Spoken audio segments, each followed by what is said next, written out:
It's the first time he surfed it and he was tripping. He couldn't believe how good it is. I landed with my boobs. Shout out to the forest fairies. Stop everything, just surf. Double shaka? Oh, okay, yeah. Today we're here with Marlon Lipke. Welcome, good to have you with us. Thank you very much. Nice to be here. We're going to talk a little bit about the high performance options or waves around Ericeira and learn some tips and tricks from you about how to stay safe and have fun out there. Let's start with you briefly. How did your relationship with the ocean and how did you get into the sport of surfing? I got my first board when I was 8 for Christmas, a new Power. It all started from there. It was like non-stop sleeping with a board and waking up and hoping there was waves in the south coast. And then we started going more to the west coast as well. I could never stop. At what time did you realize this is something you want to base your life around? I think from the way I could imagine my life at that point, I just always wanted to surfing. And then I started doing my first contest, and then suddenly I had a sponsor, and they paid me to go to trips and events, and then I had my first European champion title when I was 14. And from then I kind of got competitive and wanted to win, and I kind of knew that I could integrate the two things. If I do well, I would surf more, I would travel the world more, which is, it's been so amazing, travel all around the world and surfing these different places, meeting the different peoples, cultures.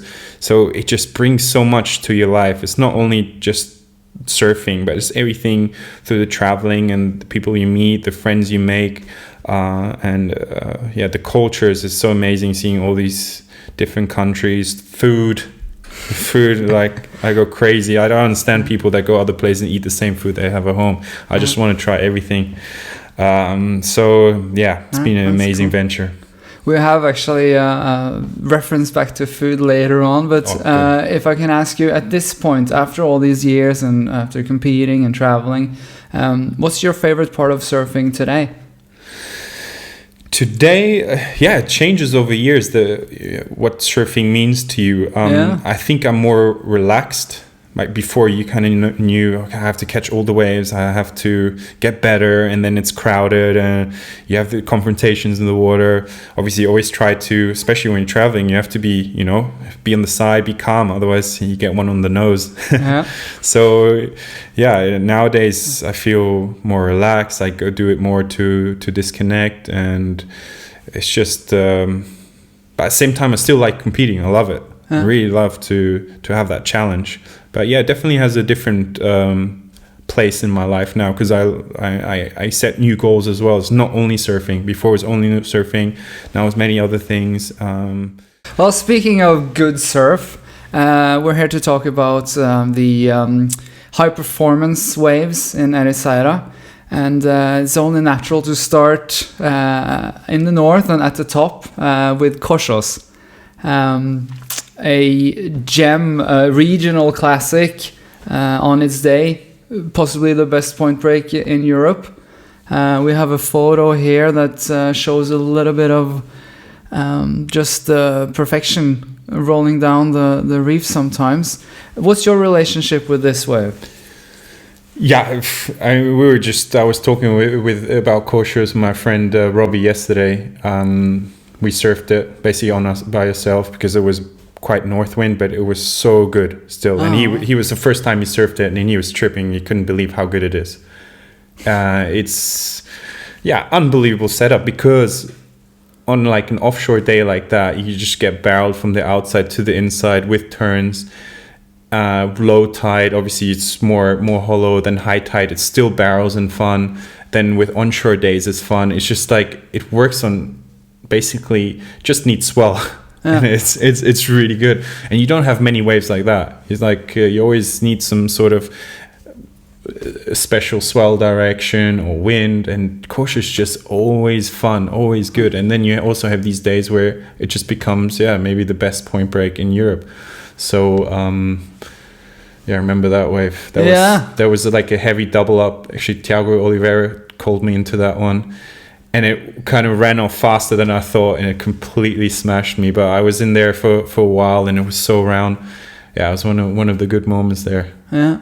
Yeah, it's an incredible wave. It's hard to describe. It has so many different waves in it as well, which give you a different experience. I had one of the worst wipeouts of my life as well, where I broke my board in three pieces.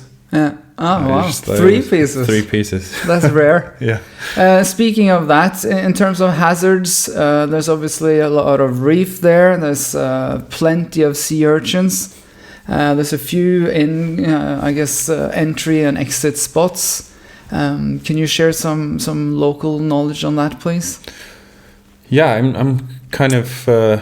I always keep it a little bit safe when it's big. Well, I've done a couple of jumps right off the point of the rock where you can jump out, but when it's big, it's dangerous. You know, people already got caught there, and it's not so funny. And I think on that day I jumped out there, and I just about made it before a big set.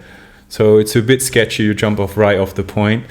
On big days, I prefer just to do the normal way out and not risk it. You see people sometimes risk it and then they land on the rocks or lay in the sea urchins. But when it's smaller, you got those like 3-4 points you can jump off. But if you're new to the sport, I would keep it simple, definitely. Yeah, ability level. I think it's nice to point out that this is for expert or at least advanced surfers, and if you are not in that category yet, you might want to do yourself a favor and go around the point to Rubeira or somewhere similar. Obviously, as always, when surfing spots like these, which is I guess the pride and love of the town in many ways, be respectful and show considerations to the people that earned. Yeah, that's super important, especially this wave. And you can see the guys that dominate the peak, and they make sure the peak is with the locals like Paulo Bairro, José Gregorio, Tiago Oliveira, Miguel Forte. And they all have that in their blood, this wave. They just drop in the barrel every single wave when it's on.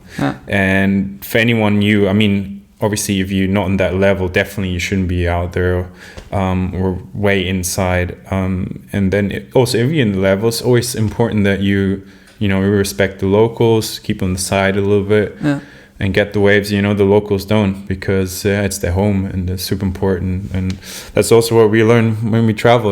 That you gotta respect wherever it is. The locals on the peak, you don't just paddle out and go straight. You got to be reserved a little bit and wait your moment. Super important. Like that, it continues flowing, and we can all surf together. If there's not that respect, it creates bad vibes and then breaks those vibes, which shouldn't happen in surfing. We can all share and have a good time. Yeah, for sure. I want to give an honorable mention, and you sort of touched on that, going further down the beach to Crazy Left. It's a bit of a fickle wave, but we have a really good photo here. By the way, all these photos are from a local legend, Pedro Mestre. Apart from your gem earlier there, was Ricardo Bravo, was it? I'm actually not sure of that one. Anyway, but we can check. There's a really good shot here from Crazy Left, from atop the hill. As a goofy photo, I'm sure you've had your fun days there. Actually, I haven't surfed Crazy Left that much. I went once with Nick von Rupp. Okay. I got a little barrel and a couple of turns. But in the end, I always end up like at co-shows or kind of look at it. And then one more surf I had there as well. But I've seen so much good footage of it, and it's also many times just like a wave where there's no one, and you can have a super fun session. In that short space of, let's say, 2 kilometers, you have so many incredible world-class waves. Like starting with kosher, and then you go a little bit down, you have this incredible wave where you get barreled and great for airs. Then you have, obviously, on the other side, cave, which is mental. not for the normal sort of surfer, and it just continues, just waves everywhere. I think there's not many places in the world that has so many world-class waves in such a small area. Well, let's move slightly further down the coast to another world-class wave, or I guess two. I wanted to talk about BACKDOOR and REEF. They sort of flow over into each other depending on the swell and the direction. What's your relationship with these waves? Yeah, I think REEF definitely is an incredible wave. I'm on the backside there, and it's shallow. Yeah. But on the right tide, it just you can sort of backdoor it, and the barrel is really round. Obviously, like very very close to the rocks. A lot of people, broke boards there and also hit the rocks. Yeah, you can break faces there. Yeah, it's dangerous. It's definitely for the advanced surfers. But another incredible wave when the direction is right. And BACKDOOR, I must say, is my favorite wave in probably one of my favorite waves in Portugal. It's so good to surf on the backside, and the lip is sort of thin, really easy to hit. And you got your barrels, you got your it's a bit of everything. And what tides are we looking for there for the optimal conditions? When it's really good, I say like sort of mid tide to low. But it also runs really well with high tide when it's good. So it's depends on the day, definitely. Yeah. As for local knowledge, getting in and out, there's a bit of a channel there in the reef. Is there any way you can sort of share some tips? I actually always jump out from the other side, sort of on the right-hand side, facing the ocean on the right-hand side. Right. So you got that big sort of channel between reef and koshos, and I just paddle around from there. It's super easy. Yeah, and don't even have to do one duck dive. Ideally. Yeah. All right. Immediately to the left, at the end of BACKDOOR, there is a majestic left PEDRA BRANCA. High performance on its day, an absolute freight train of a barrel. And any day, what's your experiences there? It's incredible on how many different conditions it works. So you just need the swell direction, but then the wind, you have a bit of onshore. It's so good for turns. It's super fun. And then obviously when it's offshore, you get the barrel and still like such good carve sections. So you just need the swell direction, the west and the high tide, and it's basically on. It handles also good size. It's again also one of my favorite waves because I love surfing frontside and do some big carves. And this wave's just perfect for it. You just get that barrel section and then massive walls to lay in some carves. Sort of incredible wave. Any tides or conditions we should be looking for to get it at its best? Yeah, for sure. Like sometimes it basically looks like this, and it's low tide, and the rocks just stick out. So I've seen also some people just getting smashed on the rocks just over the falls. So it's quite dangerous with the low tide, and you really need the sort of mid-high to high tide to really work. And obviously that west swell is super important, otherwise it closes out. But here you go, you see the perfection. It's just incredible. Really, really nice barrels and just such a good wall as well. And when it's onshore, so fun. So fun. It has so much push and really high performance wave. We have on the other side of town, possibly a personal favorite. I've seen you there quite a few times. It's a bit of a swell magnet during the summer months. It's São JULIAO beach break with usually a really good left and most often also quite a few peaks along. Tell us about this spot, please.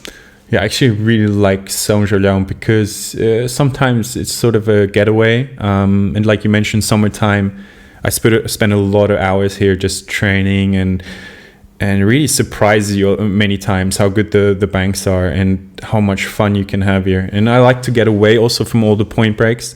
Beach breaks are super important for me. This is one of the really great ones. I think this is how it's looking like today. It's actually pretty good at the moment. Yeah, cool. So love it. And again, there's no one out at the moment. And summertime, like you say, also it just attracts more swell when a lot of the breaks are really small or flat. Here you can have super fun sessions, and it's done a lot of training here and trying out boards, new cementers. We always try and take here because point breaks, most of the boards go amazing, so you need to try out more things on beach breaks, and here has always been our training ground. These are amazing shots. This was actually from April, this time last year. Wow, it's looking incredible. I was not here. I was there for that session, actually. You had some good ones? Yeah, well, Mika actually got the best ones. Mika? No surprise there. Sick. Now, speaking of good vibes, as a surf lover, naturally I follow your Instagram, and a little while back you posted a photo that I'd love to hear a little bit of backstory on, and that's this one. I'm just blown away by that. Can you tell us how that came about and where we are? This was actually a magical day, and there was a bit of build up to this day as well. I mean, we had like 4 days of full on surf sessions at that, well, around that peak, because there was actually more than just this peak. There was the first peak that was A-frame with a right hand backdoor barrel with 2 turns with always a channel you can make back out. Then the left of it was also barrel with like 3 carved turns, and then you had this left, which was a bit further down, which was more around and only on the sets were the good ones. Then a bit further down was another A-frame, so it was just like insane surfing for like 4 or 5 days. And then this was the biggest day where it was sort of washed out, the A-frame, and this point was just, man, it was so on, like the best I've seen it down there. So and this is the Algarve. This is Corolama, and it was an incredible day. Now, staying on Instagram, we did a vote on Lapoint camps with our audience about the next surf trip, whether that would be to Bali or Costa Rica. And I'd like to hear, if you were leaving, I guess, next week, where would you like to go? Choosing between these two. Costa Rica and Bali. Oof, that's a very tough one. I mean, I've been to Costa Rica, I've been to Bali. They're both amazing. Damn, I can't choose. It was pretty close in the vote as well. Yeah, next week. So we're looking at springtime. Okay. It's big wave season in both places. Yeah, it's the season starting in Costa Rica, season starting in Bali. So, okay, that sort of cancel each other out. It will be more rain, I guess, or coming into wet season in Costa Rica. For me, the food would decide, and I go Bali. Costa Rica has very good food, but Bali is just one of the most amazing places for food in the world. So I would choose Bali, and I know how incredible the camp there is as well. So it's pretty sweet. Can we see what the audience thought? Oh, very close. Very close. It was the food. We have a little segment we call the Crystal Ball, where we sort of fuse together your calendar for the next couple of months with your hopes and dreams for what you would like to make of it or want to achieve. If you would like to, would you like to I want to hold it. Look into the mirror. Do you have to rub it? You can rub it. It will help. Shake it. Tell us what's on your in your near future and what you want to make of it. Actually, I've been really busy that I couldn't even think about the future. Sometimes that's good. Living in the moment. Living in the moment. That's it. Yeah, so busy. And been surfing quite a lot as well, like you saw in that last picture before, which is really great. I don't know, like I'm really looking at the future that so that I can, I don't know, set up a good living. Because the way I grew up was always moving, and even now I'm moving. I'm living out of a backpack at the moment, so from there to there, and I like to also have a base and sort of like feel settled a little bit. So I really want to do that. At the same time, not be fixed at a place, because being fixed at a place also after 3 weeks or 4, I'm like feel that anxiety to move. I see a plane flying over, so I want to be in there. So yeah, I want to sort of set up a life where I can have a base or 2, but still be flexible. So that's sort of my goal. And at the same time, just be close to the ocean. I can't be far away. That's torture for me. On that note, we'll round off for today. Thank you very much, Marlon, for coming to sharing your vibe with us. Thanks to everyone watching and spending your time with us. Double shaka? Can I only Until do it next time. Keep the good times flowing. Check out the links in the description for more info on our guests and our camps around the world. To make sure you catch the next episode of the Goodtimes Pod while it's fresh, remember to subscribe and turn on the notifications bell. Speaking of episodes, you should check this one out. I'm sure you're gonna love it.